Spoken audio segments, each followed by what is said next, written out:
Hello guys, welcome to the hollow explained.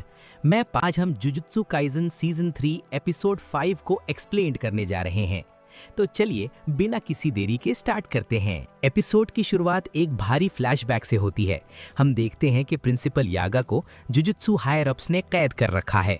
ये वही दौर था जब यागा ने पांडा को बनाया था। जैसा कि हम जानते हैं, पांडा एक साधारण कर्स कॉप्स नहीं है, बल्कि यागा के प्रयोगों का एक अनोखा परिणाम है। हायर अप्स यागा पर दबाव डालते हैं कि उसने पांडा जैसा इंडिपेंडेंट कर्स कॉप्स कैसे बनाया। पांडा के पास अपनी भावनाएं हैं, वो खुद सोच सकता है और सबसे बड़ी बात, वो अपनी कर्स एनर्जी खुद पैदा कर सकता है। अधिकारियों को डर है कि यदि यागा चाहे तो इस तकनीक से एक पूरी सेना खड़ी कर सकता है, जिसे वे एक मिलिट्री लेवल थ्रेट मानते हैं। यागा खामोश रहता है क्योंकि वो जानता है कि गलत हाथों में ये तकनीक इंसानी रूहों को महज हथियार बना देगी। वर्तमान में कुसाकाबे पांडा को कैद से आज़ाद करता है और उसे इसे गुप्त रखने को कहता है। जब पांडा कारण पूछता है तो कुसाकाबे एक भावुक सच बताता है। बरसों पहले कुसाकाबे की बहन ने अपने बेटे को खो दिया था।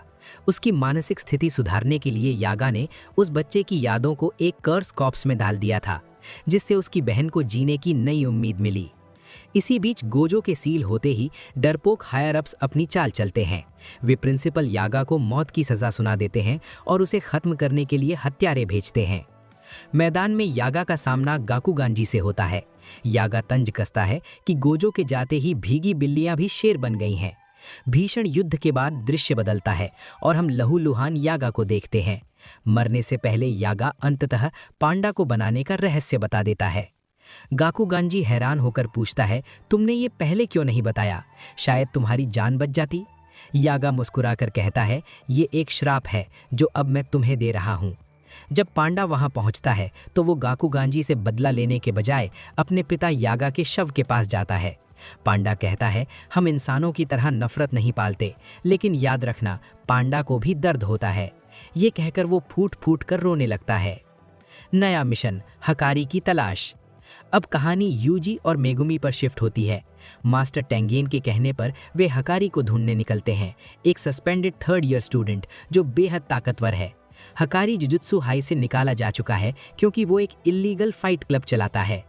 यूजी और मेगुमी वेश बदलकर वहां पहुंचते हैं। गेट पर गार्ड्स उन्हें रोकते हैं तो मेगुमी झूठ बोलता है कि वे पैसे कमाने के लिए फाइट करने आए हैं।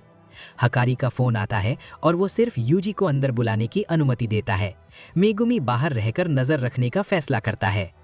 अंदर यूजी को नियम समझाए जाते हैं। आप बीच में फाइट नहीं छोड़ सकते, आप कर्स टेक्निक का इस्तेमाल नहीं कर सकते। जैसे ही यूजी रिंग में उतरता है, उसका सामना पांडा से होता है। वहां हकारी और उसका पार्टनर किरारा, जो एक ट्रांस कैरेक्टर है, सीसीटीवी से मैच देख रहे होते हैं। हकारी को लगता है कि पांडा इस नए लड़के को कुचल देगा, लेकिन किरारा को कुछ और ही महसूस होता है। असल में यूजी और पांडा लड़ने की एक्टिंग कर रहे होते हैं। वे जानते हैं कि हकारी को केवल ताकत नहीं, बल्कि सिस्टम और मनोरंजन पसंद है। यूजी ड्रामा करते हुए पांडा को हरा देता है, जिससे हकारी प्रभावित हो जाता है और यूजी को मिलने के लिए बुलाता है। पार्किंग में मेगुमी और पांडा मिलते हैं। पांडा बताता है कि किरारा की कोई अजीब कर्स टेक्निक उन्हें मॉनिटरिंग रूम के पास जाने से रोक रही है। वे डरे हुए हैं कि भोला यूजी कहीं अपनी असलियत न बता दे। यूजी और हकारी की मुलाकात होती है। हकारी उसे पैसों का लालच देता है और अपनी गैम्बलिंग की फिलॉसफी समझाता है। तभी किरारा का कॉल आता है। हकारी का व्यवहार अचानक बदल जाता है। वो यूजी को फंसाने के लिए सटोरू गोजो का नाम लेता है। यूजी अनजाने में गोजो को पहचानने से इनकार कर देता है, लेकिन हकारी ताड़ जाता है कि ऐसा हो ही नहीं सकता कि कोई सॉर्सरर गोजो को ना जाने। हकारी चिल्लाता है, तुम्हें जुजुत्सु हाई ने भेजा है, और सीधा हमला कर देता है।